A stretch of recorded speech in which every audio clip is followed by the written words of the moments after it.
This is TVO, Channel 18 in Peterborough, Channel 49 in Tobermory.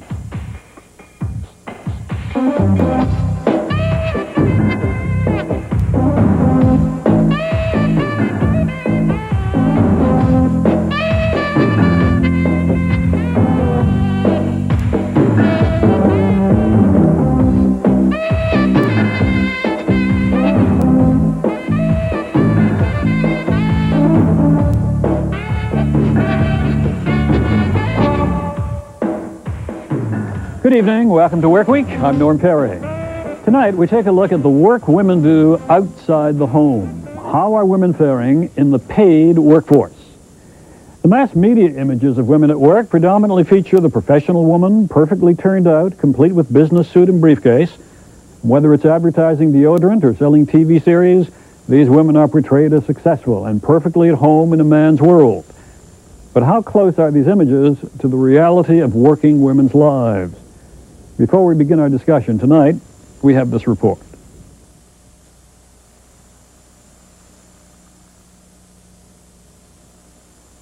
Work really hasn't changed a lot for women in the last 20 years. Women are mostly doing the same jobs that they were doing 20 years ago, and mostly getting the same low pay that they were getting 20 years ago. The only thing that's really changed is many more women are working. Women, much more than men, are crowded into a very narrow band of occupations. Most of those would include clerical work, which is the dominant form of women's jobs, sales work, teaching, nursing, things like that. It's true that women are becoming more represented in some of the professions. For example, in law now you're seeing an increase in women's participation. That's because during the 80s we started letting in about 50-50 women and men students. Still, women tend to be, even in the professions, tend to be hired more on a temporary and permanent sort of basis at not the elite sorts of firms. There are absolutely no problem for women engineers. We're treated equal. We want to be integrated. You know, this is all in your mind. There are absolutely no barriers. Well, I'll tell you something. 20 years ago, that was in 71, I thought exactly the same thing. And there's no way that you can tell me that 20 years ago there were no barriers. When I went to university and I graduated, I was not supportive of the women's movement. I thought they were making a big fuss for nothing until I started running into real barriers. Until I was told not to bother for the interview, they didn't want any women. Until I was told when I went to an interview that I would end up being a distraction for the men in the plant. Then, you know, you learn the hard way. You know, we can't afford to do it all or duplicate. Okay. So looking about 2-3 pages. Yeah. I have a bachelor in chemical engineering, and then I did a master in nuclear engineering. And eventually I did also a master in business administration at University of Toronto. My job now, I think is very important because essentially what I have to do is help market Ontario product and services around the world. There are still barriers. They are now much higher, at a higher level. That's the glass ceiling. And I used to say the glass ceiling in engineering, you know, they always want to make sure that it's solid and, you know, well designed. So it's not like in any other business. It's plexiglass and it's reinforced. We're not going to break through very easily. We can still count on one hand, and probably less. We don't need a full hand to see women engineers who have achieved vice president position in engineering firms. The fact that women didn't have a constant source of livable income wasn't a problem for us because we perceived that they would be marrying men and being dependent upon them. Things have changed since then. There are fewer of those good male jobs. It's called the declining middle. They're being squeezed out. So more women have to go into the labor market in order to support the family. Most people have way less disposable incomes and their costs are more. So I think that women who are in relatively durable relationships are working in order to pay mortgages and pay for cars. I think it's that simple.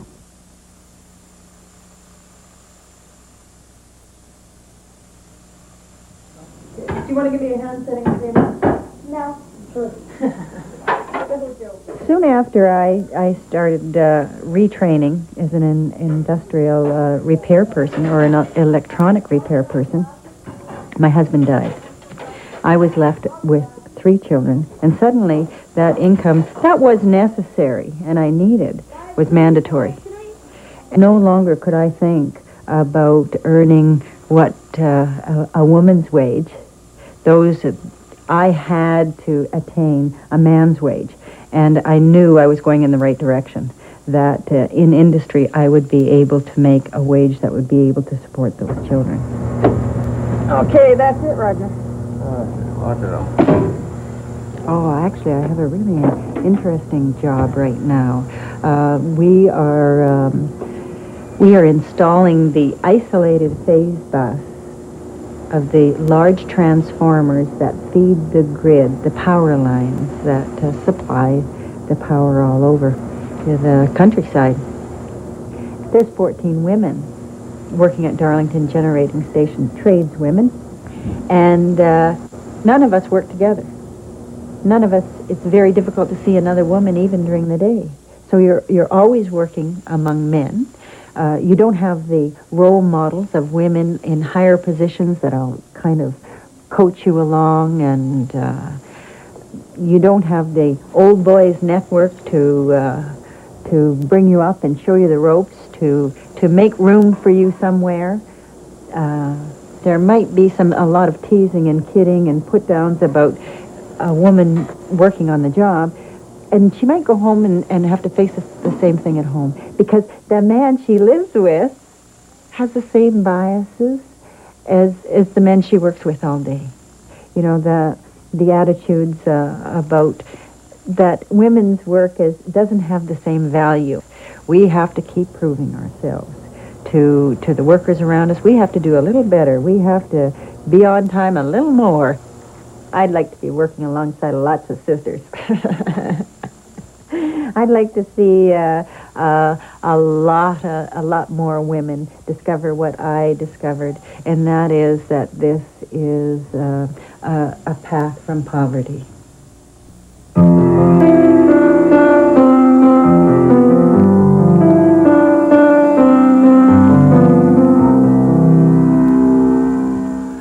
A recent report by the National Action Committee on the Status of Women says working women are facing tough times on the job. Women are in job ghettos, and discrimination at work still exists. On top of this, there's growing concern that as the Canadian economy continues to change, women workers will be especially hard hit. To talk about these issues, Workweek's brought together the following panel.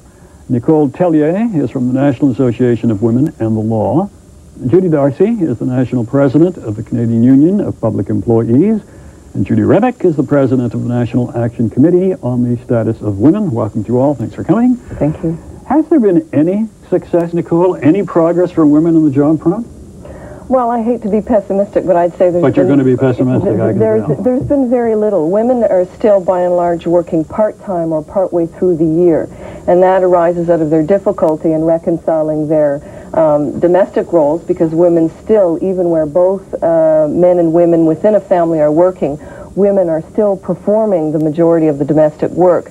Reconciling that domestic work with their work outside the home is extremely difficult. It's not, if I could just add to that, it's not, in fact, women are working more part-time, because what's happening is a whole shift in the economy toward part-time work. And that is one of the trends that is impoverishing women. So now we have a situation where 40% of women who are doing part-time work don't want to be doing part-time work. So it's not a question of them choosing to stay home with their families, where it may be in some of the professional jobs. But in these jobs, we're talking about women who are forced to work part-time because they can't get full-time jobs. Or they're forced to work part-time because of daycare. Daycare can be a real problem. Arranging daycare, whether you have preschoolers or children who are in school, is one of the major barriers for women. Any thoughts on that, Judy Darcy, why this is happening? Well, I think it's happening in both the private and the public sector. In the private sector, we're seeing a shift away from employment in manufacturing and relatively well-paid jobs into low-paid service sector, very much on the fringe of the economy. But we're seeing the same thing in the public sector as well. We're seeing what were full-time, relatively better paid jobs being transformed into part-time work. It's a product of the whole, in the public sector at least, the whole conservative trend in the country. Yeah. Lean and mean government. Judy, NAC has a report talking about the restructuring that's going on in our economy, and it says that women may very well be facing even greater hardships on the job. Why so? Well, just what we've been talking about is there's a restructuration of the economy internationally, and the attempt is to keep a very small core of well-trained, well-paid workers, and the majority of workers are part-time or contract workers who have no benefits or low pay, and the majority of those workers are women. We have a situation where 70% of people working part-time are women. So as the economy restructures, a good example is the recent postal strike, where the postal workers went on strike to save full-time jobs, and there was an attempt to vilify that. Well, in fact, they were fighting to save good jobs for women, really, and minorities. Are we going to see more of the bad jobs, the part-time work that comes in, the low-paying jobs?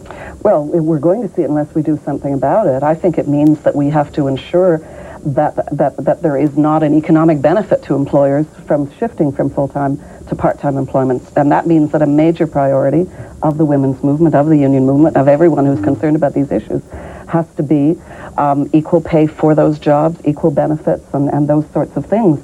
So if people and unionization in order to ensure those things. And of course, with women raising kids, looking after families, they're the ones who are going to jump to those part-time jobs, aren't they, Jenny? Well, yes and no. I mean, what we're finding is increasingly women don't want to be working part-time, and they're forced to work part-time. They can't afford to work part-time. They can't afford to. More households are being raised. There's many women heading households as there are men with a dependent wife, and so they certainly need full-time work. Is there still that myth out there that women are working because it's a little bit of pin money sort of thing, and they'll bring an extra couple of bucks, but the reality is there's a desperate need on the part of women to have the same kinds of paying jobs that men do? Well, in fact, I think there's a bit of a myth that women have made it. The professional woman who's made it, the white privileged woman, is the myth that we've because we have women in the professions at a higher rate than we ever have in the past. There's this image that you can make it in this society, which is definitely a myth.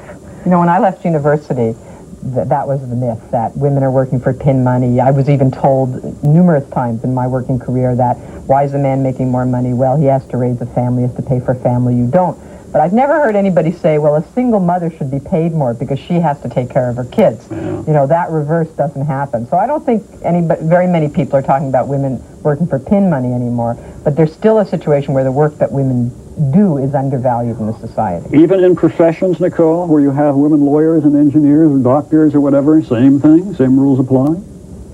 Well, in the professions, I think there's this illusion that, the women are well paid, they may have access to interesting jobs, they may have access to power if they're in policy making, if they're lawyers, but in fact, within the institutions, they are still very much discriminated against. There aren't role models. They don't make it into the top echelons of management. They have difficulty managing the enormous work burden, 70-hour work weeks that are required of them, and the other things that they would like to do with their life. So it's a tough call for those women. And they have to play the man's game. And this is the thing I hear the most from women who are moving up the ladder. They got to be one of the boys if they want to make it. Yeah. So they've got to work like the boys, they've got to give up their family life like the boys, and they've got to act like the boys, more or less. I was just at a conference with women in the media, in fact, and that's what I've heard, and that's where I hear from women in the professions, that unless you buy into the old boys network and unless you buy into the male culture, you don't make it. And that's where the glass ceiling is coming from. So to me, the glass ceiling is a symptom of the problem. And the problem is we have institutions that were built by men, for men, and if we're going to have equality for women, we're going to have to transform them. Well, one of the guests we had earlier on the tape talked about in engineering, the glass ceiling was made of reinforced plexiglass. I gather what you're saying. That's what women in the media think. But she's now in government, which is very interesting because a number of professional women end up going into government. It's considered to be a more friendly environment for female professionals than, let's say, if that woman had remained in her field of nuclear physicist. I think that one of the women that was on earlier is now in a non-traditional job in a nuclear plant. And I think one of the things we have to talk about there, too, are the barriers that continue to exist. The fact that women get into those non-traditional jobs doesn't mean they've arrived, doesn't mean that it's easy sailing. She talked some about the serious problems of harassment, but also when women go into those fields by themselves, they can become very isolated and very vulnerable. So there's a whole series of support mechanisms that need to be in place. We also heard that even if women get these non-traditional jobs, they get hassled not just at work, but they come back home and they get the same kind of jokes and smart-aleck remarks from husbands or boyfriends or whatever. So there seems to be, from what you're all saying, kind of almost a discrimination, a blatant discrimination against women in jobs. Is that putting it too strongly? No question, no question. Whether it's in traditional jobs or non-traditional jobs, women have to confront that. All right. It just takes a different form now than it used to. You know, when I was young, I actually was told we don't hire women here. Well, you don't hear that anymore. It's against the law. Everyone knows it. But now you've got to deal with sexual harassment. You deal with being labeled the radical feminist if you try and fight discrimination on the job. You deal with very subtle forms of discrimination and systemic discrimination, which means the system is built for men. We supposedly have pay equity. We have employment equity. Supposedly. What happened to those equities? Well, the pay equity legislation is far too narrow as it now stands. It hopes to be improved, but it covers workplaces where there are a certain number of employers are required, and there's a requirement that there be a male comparable group, so that if a woman's job is being valued, it has to be valued as compared to a man's job. Well, that doesn't assist, let's say, women who are in daycare where it's an all-female establishment. In other words, there's no male job to compare it to. Right. The majority of women in this country are still not covered by pay equity legislation. And the pay equity legislation that exists in several provinces is so restrictive that it has loopholes so big in it that you can drive armies of women through it, and indeed they fall through the cracks. And we don't have employment equity at all. I mean, the Federal Employment Equity Act is completely useless. It has no teeth whatsoever. It doesn't require an employer even to have an employment equity plan, let alone to implement the plan. Our hope right now in employment equity is the new proposals from the Ontario government, which do have teeth. And if we can manage to get them through the consultation stage into law, maybe we'll see some real changes. Well, you are real doom and gloomers, a whole bunch of them. No. We had one of our guests on the tape saying that when she entered the field of engineering, she thought then, 20 years ago, there are no barriers. And then she got into it, and she found barriers all over the place. Can there be anything positive said here about barriers that existed then don't exist anymore? I don't know that barriers that don't exist anymore. I can say that under pay equity legislation, for instance, members of my union have gained increases of between $1.50 and $2 an hour on average across the country for those women who are covered by pay equity legislation. I can say, for instance, in major municipalities, 15 years ago, 1% of collective agreements had paid maternity leave provisions. Now 51% of them do. So there's definitely progress, but there is progress in particular, I would say, where women are unionized, where they have the kind of collective strength and the kind of organization that enables them to start breaking through barriers. Judy, you take charge. You're running the world. What would you do? Didn't know that, eh? What would you do to change? There have to be solutions somewhere that are going to work. Oh, sure. First of all, we need universal child care. That's absolutely essential if we're going to change the situation of women at work. We need real equal pay for work of equal value, to pay women for the jobs they're doing that are worth doing. We need real affirmative action, real employment equity legislation that will break down the job barriers, the job ghettos. Not to say women and men will do in equal numbers all jobs, not necessarily, but have to be able to have access to those jobs. Right now, for example, 4% of apprentices are women. It's completely outrageous. So there's a whole series of measures that need to be taken. And then once women get there, men have to listen to them. And this is a very important point. You know, Judy says where women are organized, they've made more points. Mm-hmm. But the fact is, and this is something I'm feeling very strongly since I've been president of NAC, men don't listen to women. And when women get into positions of some kind of authority, what often happens is they get driven back. Their ideas don't get listened to, and they start to sort of back off on a whole number of ways, whether that's in a plant or in a corporate boardroom. And we need to have more influence from women at all levels of the workplace, and we don't have it. I would add to your list, Judy, that we have to open up education. We've seen that where progress has been made in the professions because women have been admitted at about the same percentages as men. Where we don't see opportunity arising for women I think, which would make a big difference and is sorely needed, is when women are re-entering the workforce upon marriage breakdown and they've had a period outside of the paid workforce to look after children, they need access to training and education at that critical time in their life so that they can retrain and have some real possibility of decent work. Judy, Darcy, could it be, is it putting it too strongly to say the core of all this is we just don't have the same respect for women in work that we do for men? Until you start getting a balance of respect for women and men, you're going to have the same old problems repeating themselves. Once you get that respect, you're going to have a whole new world that Judy will be in charge of. But I would say that there's an economic and there's a philosophical foundation for it. I mean, there are people who benefit by women making less money. There are trends in government, political trends, that say that we want to roll back the gains that women have made. So it's not as general a question as just lack of respect. Somebody benefits and somebody loses as a result of it. And it's that power relationship that needs to shift in society. And that political trend that says that we've got to give up the gains that we've made, that we have to defeat that. Judy Rebick, can women change it now? Do they have the willpower? Do they have the motivation? Do they have the ability to change this world of work? Oh, absolutely. I mean, I've seen in the last year more strength and determination among women than I've ever seen in the history of the women's movement. I think women are saying, enough of this, we've had it. We're going to fight. And I've seen that in unions, I've seen it in professional associations, I've seen it on campus.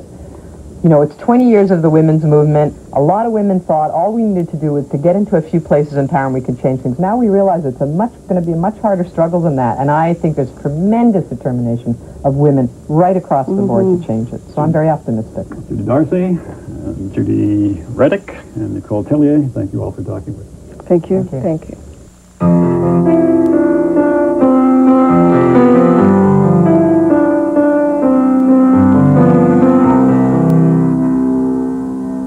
Maren Cadell is a performer who combines spoken word, songs, and unerring humor to comment on the world around her. On her album, Angel Food for Thought, she trains her cynicism on work. Here's Maren Cadell with Blame It on the Bossa Nova.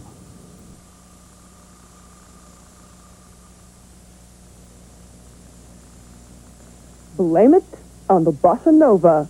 I always do.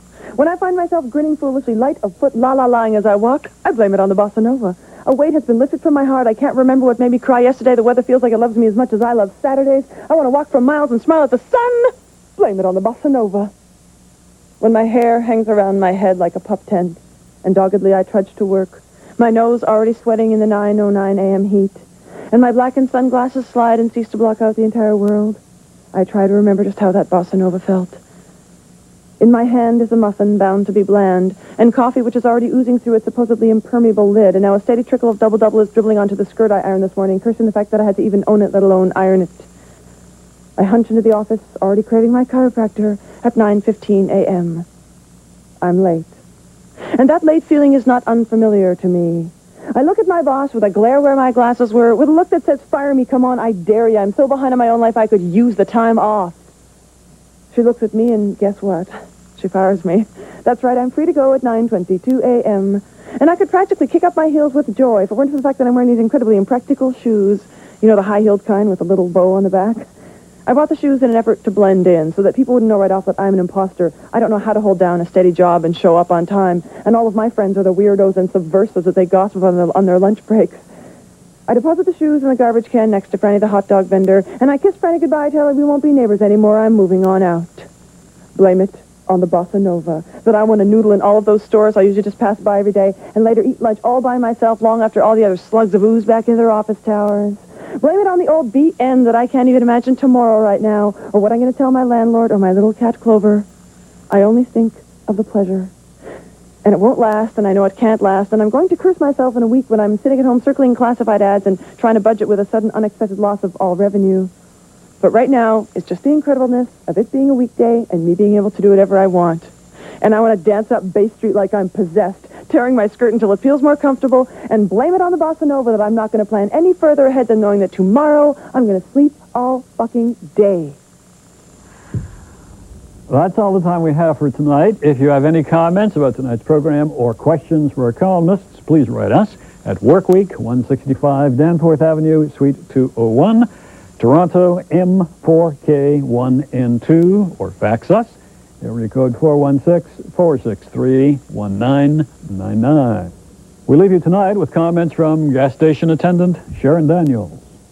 My husband's been in it most of his life. And the station he used to work at, the boss asked me if I'd like to try it, and I said, sure.